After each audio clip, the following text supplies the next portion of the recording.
കാണുമ്പോൾ നിങ്ങൾ വിചാരിക്കും ഇവനിതും പൊക്കിക്കൊണ്ട് ഇതെങ്ങോട്ടാന്ന്. നമ്മൾ പേരപ്പനടുത്ത വള്ളം പണിക്ക് കയറ്റിയായിരുന്നു. അപ്പോൾ അതിൻ്റെ എഞ്ചിനും കൊണ്ട് വീട്ടിലോട്ട് പോകുന്ന കാഴ്ചയാണ് കണ്ടത്.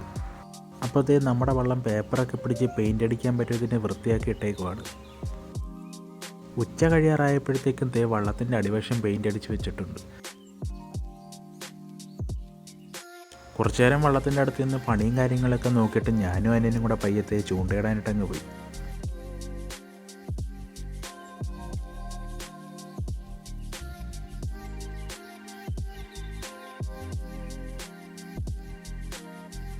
അങ്ങനെ ഞങ്ങൾ കുറേ നേരം നിന്ന് ചൂണ്ടയിട്ട് 3 മീനെ കിട്ടി. പിന്നെ സന്ധ്യയാകാറായതുകൊണ്ട് ഞങ്ങൾ പിന്നെ ചൂണ്ടയിടലും മതിയാക്കി നേരെ വീട്ടിലോട്ട് തിരിച്ച്.